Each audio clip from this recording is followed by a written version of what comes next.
My name is Victoria Winters. A violent storm rages over Collinsport. Its ferocity and terror reaches everywhere. And out of the tempestuous blackness comes a horror that cannot be explained. Maggie, shouldn't you be back in bed? Why should I be in bed? I'm not sick. You're probably very weak. I felt so strong in my life. Please, Maggie, get back into bed. Please.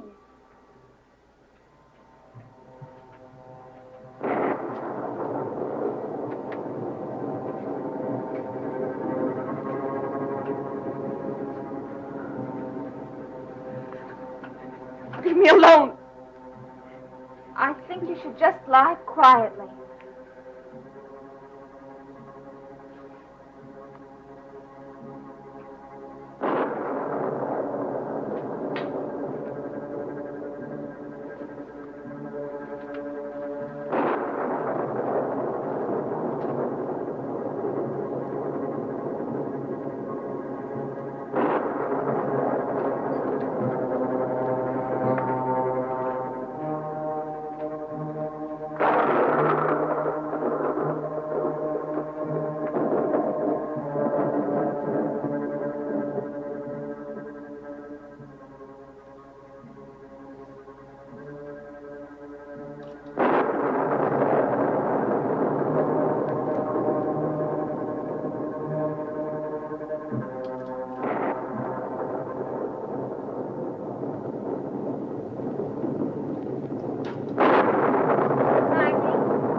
Maggie, what is it?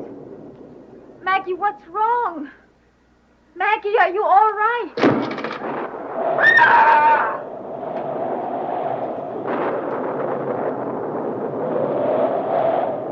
No! Leave them! They've got to stay... Maggie! It's all right. It's all right now. It's all right.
Something. Where? I don't know. It's probably just my imagination. I'm so glad to see you. Where have you been? I've been sitting up with Maggie Evans. Oh, you're drenched. Come inside and sit by the fire. What are you doing up so late? Oh, I don't know. I just couldn't seem to sleep. Hear that? That's the real reason.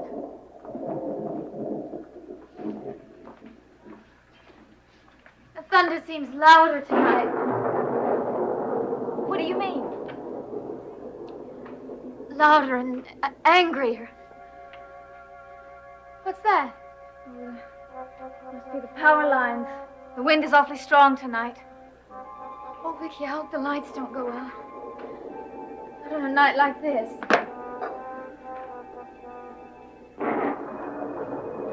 The lightning seems to be so much more powerful than it's ever been. When I was driving home, the flashes of it lighted up the countryside in a way that made it all seem so strange. Everything familiar looked so unreal.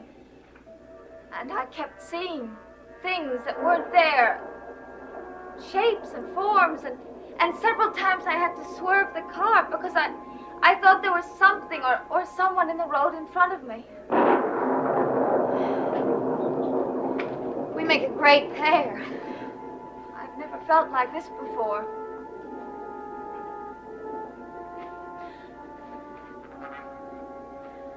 Becky? The lions must have gone down. Becky, I don't think I can stand it. Yes, you can. Now, the lights are going to come on again soon. But in the meantime, let's get some candles lit.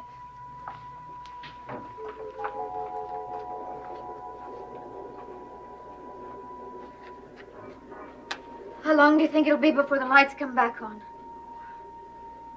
I have no idea. I imagine everyone's calling the power company. Well, that's better, isn't it?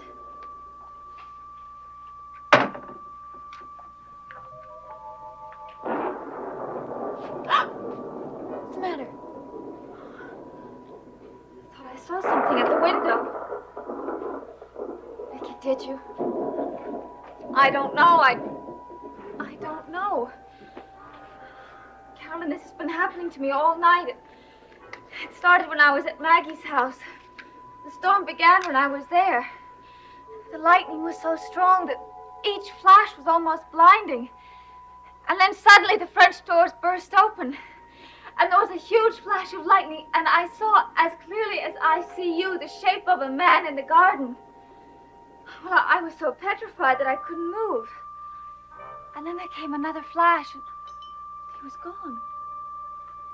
Somehow I managed to rush toward the window, slam it shut. I thought that Maggie would be as terrified as I was. She wasn't scared at all. Vicky, couldn't it have been one of those things you think you saw? I don't know. I really don't know. Maggie would surely have seen it, too. Yes, I suppose so. Oh, me and my imagination.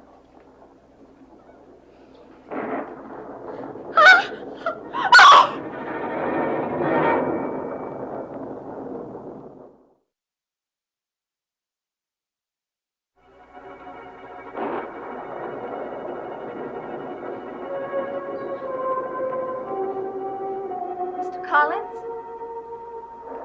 I'm terribly sorry if I startled you.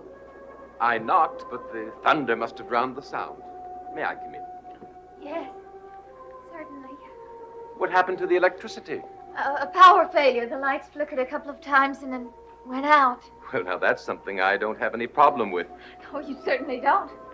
You don't have any electricity in the old house, do you? Well, one gets quite used to candlelight. This is a terrible night. Whatever made you come out? I wanted to speak to Miss Winters. To me?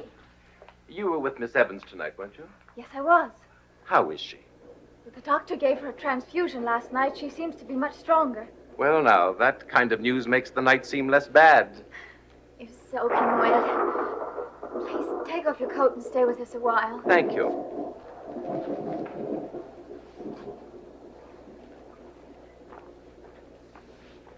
Does the storm disturb you?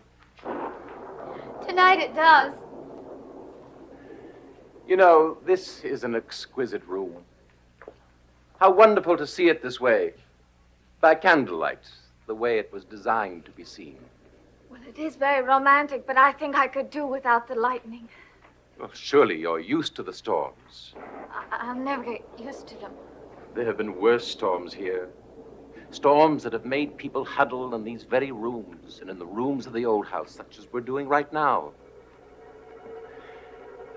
The hurricane winds pound at the foundations and tear at the roof, making unearthly sounds. It seemed as if the winds and the lightning converged on the Collins property. And it was known that the storm would be at its most ferocious up here. Why would that happen? No one could ever explain it. Perhaps it was the contour of the land. But it was a place to be avoided in time of storm.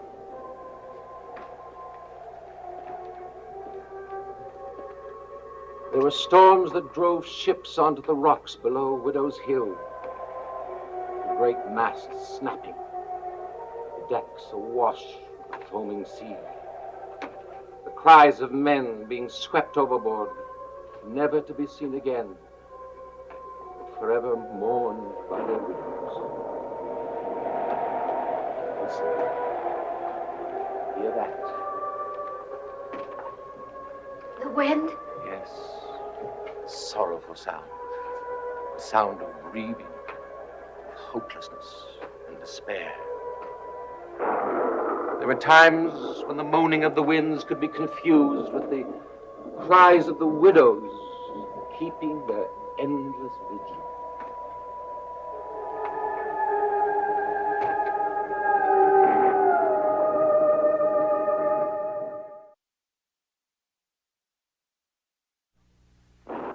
There was a night such as this, a night when a young, beautiful woman was pressed to her limits.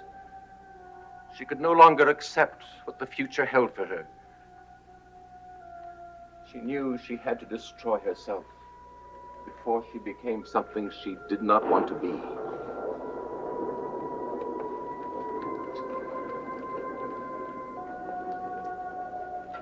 She had quarreled with her lover. She tried to send him away, but he would not be put off. He tried to put his arms around her, but she broke away from him and ran out into the stormy night. Her white dress contrasted against the darkness. He ran after her as she headed for the one place on earth that seemed to be designed for the termination of life. The rain drenched her. The winds buffeted her, blowing her long hair wildly. Her clothing was torn by the low branches. Her small white feet were bruised and mud-stained with the stony, cruel pathway to the summit of the cliff. The shouts of her lover were lost in the wind as he moved swiftly after her. Near the top, she stumbled over a large rock. Crying hysterically, she limped and crawled to the edge of the precipice. Her lover reached her, clutched at her, spinning her around to face him. Her eyes were wide with terror as the lover held her tightly, his lips pressed against her throat. Soon she grew limp, and he released her. Suddenly, with a last surge of energy, she broke free and hurled herself off the cliff. Her scream reacting and echoing as she plunged downward. Her body was impaled on the large, craggy rocks below. Her lover descended to the bottom of Widow's Hill and found her body broken, lifeless, bloodless. As violent as her death was, the expression on her face was one of serenity, as if this were the best possible ending to her life. I don't want to hear any more. Did my story startle you? I must be more tired than I imagined. I'm terribly sorry. I certainly didn't intend to tell it. No, it's all right. Your familiarity with the past is a little too vivid for me. Excuse me. Good night. Good night. Night. But I hope my story didn't affect you in the same way. No. As a matter of fact, it aroused my curiosity. Did it? It was a true story, wasn't it? Every word. There was a part when you talked about the time when her lover found her body at the bottom of Widow's Hill. You described the body as being bloodless. Did I? I wasn't aware of it. Yes. I heard you say it very clearly and very distinctly. Why did you choose that word? Because that was the way the scene was described to me. I can offer no explanation beyond that. But tell me, why do you react to that word? Because there have been certain recent occurrences that are very similar. There were the animals that died. They were drained of blood. And Willie Loomis and now Maggie Evans have lost a great deal of blood, and no one knows how. That's why I reacted to your story. Well, my story took place well over a century ago. I know that. But it's so strange. As strange as the things that have happened to Maggie Evans. Such as? Such as, why was she sleepwalking in the cemetery? Have you any idea? No, none. I would never have thought to look for her there if I hadn't gotten the phone call. Phone call? Yes. We'd searched everywhere for her. And then I got a phone call from someone who said that she was there in the cemetery and to hurry. Who called? I don't know. He wouldn't say who he was, and I couldn't recognize the voice. Yes. I wonder who could it be? But at any rate, whatever's wrong with Maggie, I don't think we're going to find out what it is by any logical process. You're a very clever girl, Miss Winters. Please take care that what happened to her doesn't happen to you.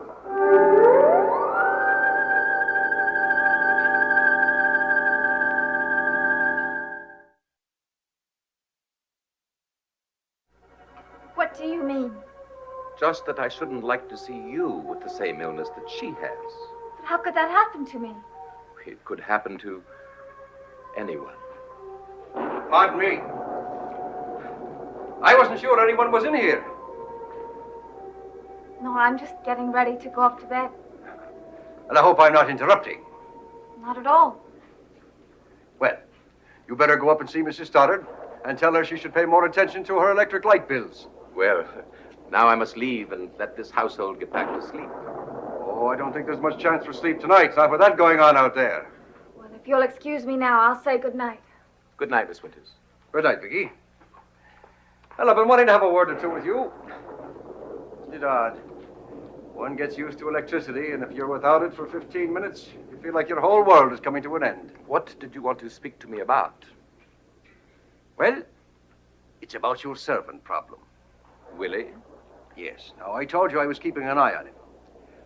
And I think it's time to warn you that he's up to something. What? Well, I haven't the slightest idea, but something is happening. And I say now is the time to take some action. What action do you recommend?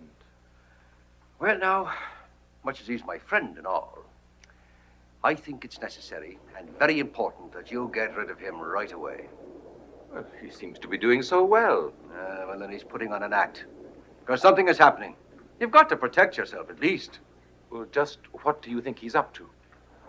I can't put my finger on it right off. But I tell you this. It's got something to do with that cemetery. Cemetery? Yes, there's a cemetery on the other side of town. And Willie's been there a few times. What does he do there? Well, I don't know exactly. But I followed him there once. And right before my very eyes, he disappeared there somewhere. Are you sure? Am I a man to make up a story like that? No, there's something very funny going on there. And I'm going to get it out of him, one way or another. I think you're being unduly suspicious. Oh, am I now? Well, what do you make of the latest incident? Which incident? What happened to that girl? Maggie Evans. Poor thing. They found her in that very same cemetery, under very strange circumstances. Oh, I don't know why she was there, nor do I know what it means. But what I believe is, Willie Loomis has got something to do with it, and he's got to be removed from the scene before it goes any further. You're very determined, aren't you? That I am. I don't know that I can handle him the way that I used to. That worries me. There's a change come over him. I've never seen him behave like this before. He's hurt himself, too. Had some kind of an accident. He's bruised all over. I thought he'd fallen out from a ladder. Oh. Is that what he told you? I believe so. He didn't fall from any ladder. I tried to give me some sort of story, but I wouldn't buy it. The man just can't be trusted. Well, then, It seems that I shall have to take steps.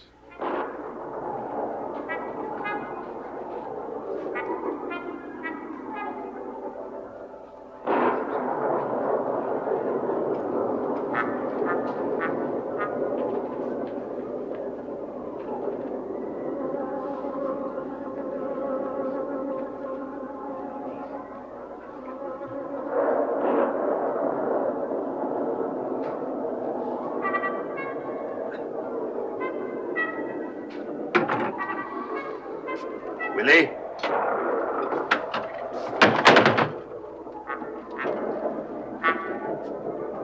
Willie!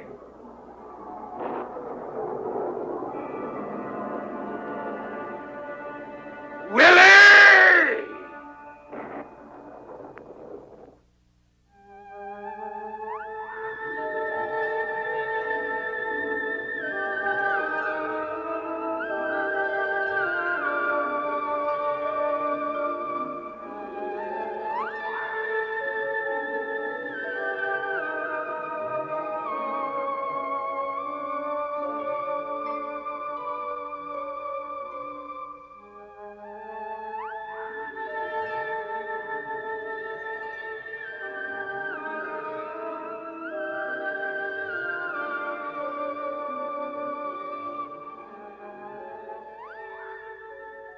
Dark Shadows is a Dan Curtis production.